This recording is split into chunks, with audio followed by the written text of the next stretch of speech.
children. He was our fourth president of India, Sri Varagiri Venkat Giri.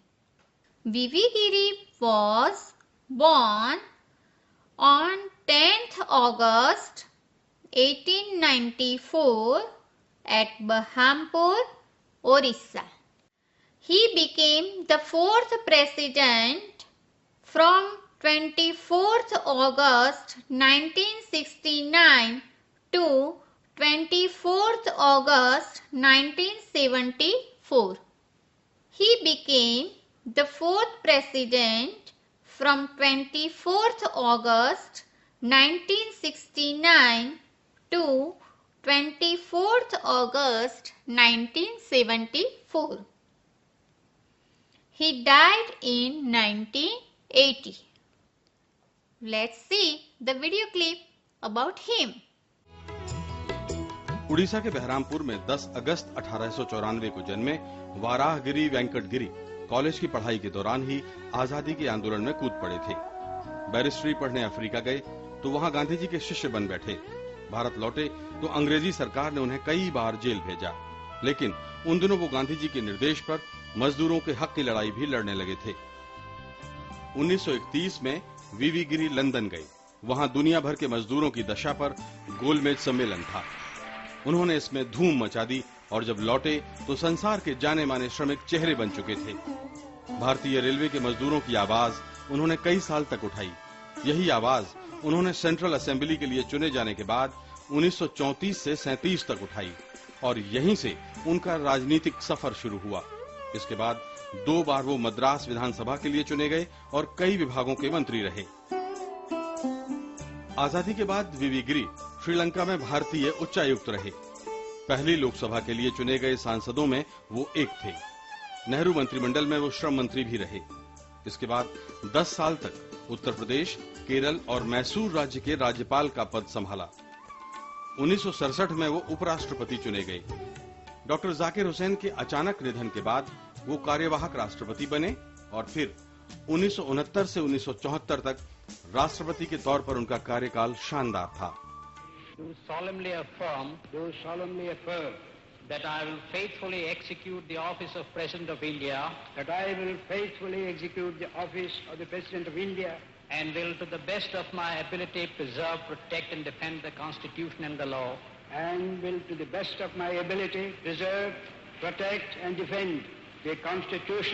and the law, and that I will devote myself to the service and well-being of the people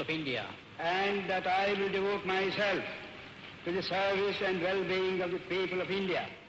તો હવે ટેક્સ્ટબુકમાં પણ આ વિગત નોંધી લો. હવે order હશે fourth. Name of the president Shri Varahagiri Venkatagiri. એમના કાર્યકાળનો સમય નોંધો 24th August 1969 to 24th August 1974. અને લાસ્ટ કોલમમાં તેમનો order. He was the fourth president. So note down the word fourth.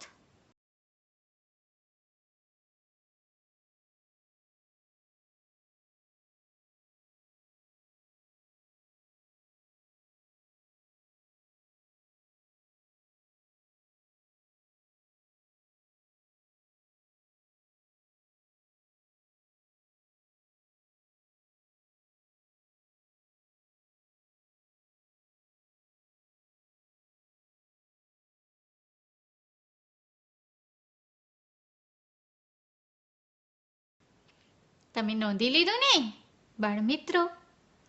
આપણી ટ્રેન પાછી ચાલુ થઈ છે. હવે કઈ જગ્યાએ ઊભી રહી છે જોઈએ.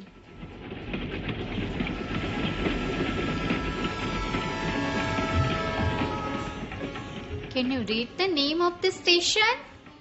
Yes, it's the capital of our India. The name of the station is Delhi. Now look at the photograph. Who is he? He was our 5th President of India. He was Sri Fakhruddin Ali Ahmed. He was born on 13th May 1905. He became 5th president on 24th August 1974 to 11th February 1977. તો જોઈએ video clip એક નાની તેમના વિશેની.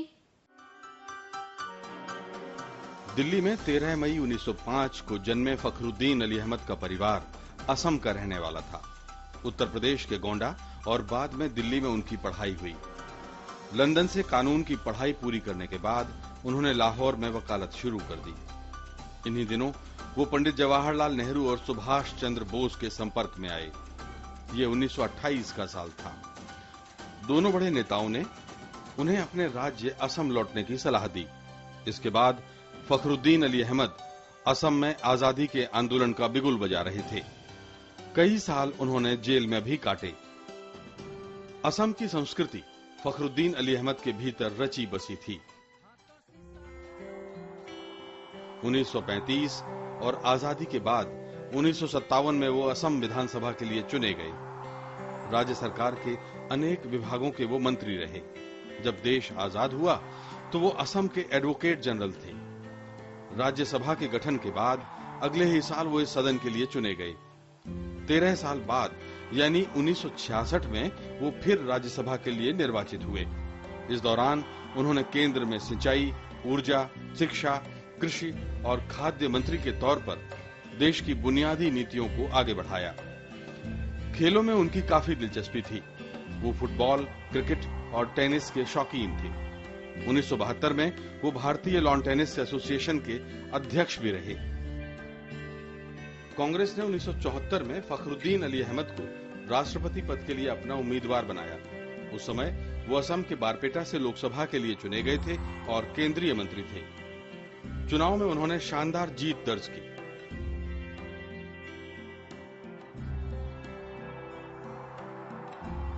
भारत के 5वें राष्ट्रपति के रूप में उनका कार्यकाल घटनाओं से भरपूर था और चल ही रहा था कि 11 फरवरी 1977 को उनका देहांत हो गया. વિદ્યાર્થી મિત્રો, પાઠ્યપુસ્તકમાં જે નોંધ કરવાની છે તેમાં આ પ્રમાણે કોલમ વાઇઝ આપણે નોંધ કરતા જઈએ. પ્રેસિડેન્ટનું નામ શ્રી ફખરુદ્દીન અલી અહેમદ. તેમના કાર્યકાળનો સમય 24th ઓગસ્ટ 1974 to 11 ફેબ્રુઆરી 1977 અને તે રાષ્ટ્રપતિ તરીકેનો તેમનો ક્રમ આવશે 5th. So in the last column you have to write down the word 5th.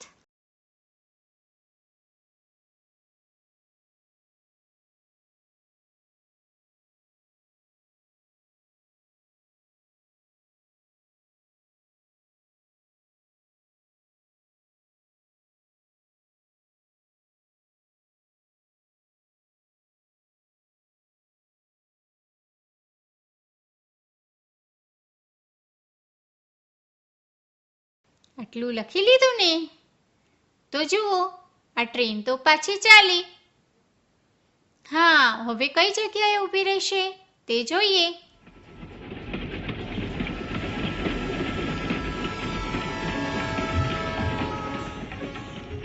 On which station the train is reached? Can you read the name of the station? Yes, children. Yes. The name of the station is Eluru. The name of the station is Eluru. Look at the photograph. Who is he? He is our 6th president, Sri Neelam Sanjeev Reddy. Neelam Sanjeev Reddy was born on 19th May 1913 in Eluru. He became the 6th president on 25th July 1977 to 25th July 1982. He passed away in 1996. બાળમિત્રો, તો તેમના વિશેની એક video clip નિહાળીએ. बचपन में गुलामी की जंजीरों की जकड़न किशोर होते संजीव ने महसूस की और 18 साल की उम्र में कॉलेज छोड़कर गांधी जी के असहयोग आंदोलन में कूद पड़े. कई बार जेल भी गए. देश की राजनीति में उनकी शुरुआत भी इसी तरह हो गई. कांग्रेस से जुड़े और 1946 में मद्रास विधानसभा के लिए जीते. देश की संविधान सभा के सदस्य के तौर पर उनकी राय बड़ी महत्वपूर्ण होती थी. एक दौर था जब आंध्र प्रदेश में नीलम संजीव रेड्डी की तूती बोलती थी. 2 बार वो राज्य के मुख्यमंत्री बने और कांग्रेस अध्यक्ष भी रहे. 1964 से 67 तक नीलम संजीव रेड्डी राज्यसभा के सदस्य रहे. इस दौरान उन्होंने प्रधानमंत्री लाल बहादुर शास्त्री के मंत्रिमंडल में जगह बनाई. इसके बाद इंदिरा गांधी के मंत्रिमंडल में अनेक विभागों की जिम्मेदारी संभाली. 17 मार्च 1967 को वो लोकसभा अध्यक्ष चुने गए. जुलाई 1969 में कांग्रेस ने उन्हें राष्ट्रपति का उम्मीदवार बनाया, लेकिन अंदरूनी उथल पुथल के चलते वो हार गए. इसके बाद कुछ साल वो सक्रिय राजनीति से दूर रहे. 1977 में जनता पार्टी के टिकट पर सांसद चुने गए और एक बार फिर लोकसभा अध्यक्ष बने. लोकसभा अध्यक्ष के पद पर 4 महीने ही बीते थे कि राष्ट्रपति फखरुद्दीन अली अहमद का अचानक निधन हो गया. एक बार फिर नीलम संजीव रेड्डी राष्ट्रपति पद के उम्मीदवार बनाए गए. उन्होंने लोकसभा अध्यक्ष पद से इस्तीफा दे दिया. इस चुनाव में 37 उम्मीदवार मैदान में थे और संयोग देखिए कि 36 उम्मीदवारों के नामांकन रद्द हो गए. डॉक्टर नीलम संजीव रेड्डी ने निर्विरोध जीतकर इतिहास रचा. પાઠ્યપુસ્તકના પેજ નંબર 51 ઉપર આપણે કોલમ વાઇઝ જે નોંધ કરીએ છીએ તે પણ સાથે કરી લઈએ. તો 6 નંબર ઉપર 6 નંબર ઉપર પ્રેસિડેન્ટનું નામ આવશે શ્રી નીલમ સંજીવ રેડ્ડી. તેમનો કાર્યકાળનો સમય એટલે 3rd કોલમમાં લખવાનું છે 25th જુલાઈ 1977 to 25th જુલાઈ 1982. તે આપણા 6 નંબરના પ્રેસિડેન્ટ હતા. તો લાસ્ટ કોલમમાં લખો 6.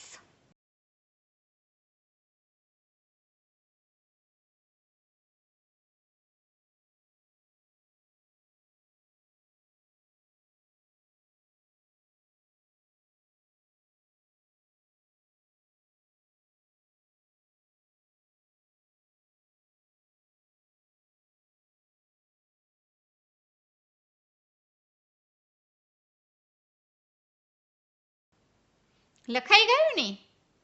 તો ચાલો, આ ટ્રેન તો પાછી ચાલી. હા, હવે કયું સ્ટેશન આવે છે તે જોઈએ.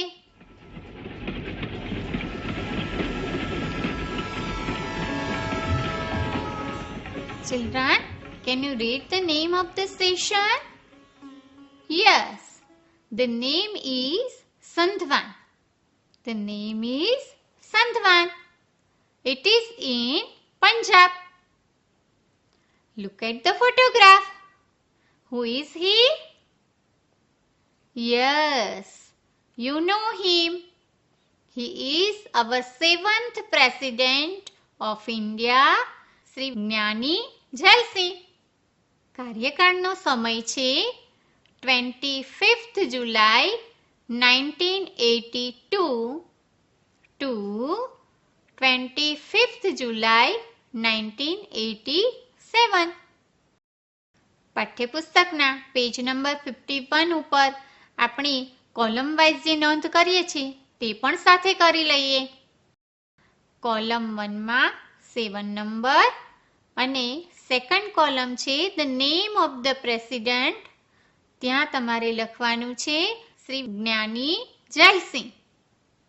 કાર્યકાળનો સમય છે 25th July 1982 to 25th July 1987.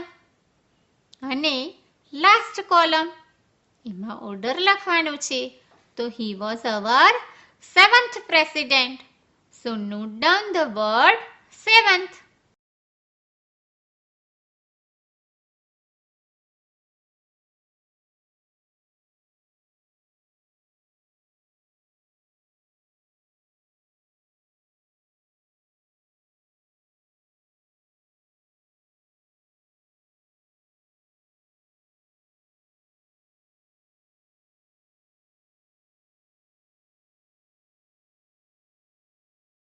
તમે બરાબર નોંધ કરીને. Our train has started. Where will it stop?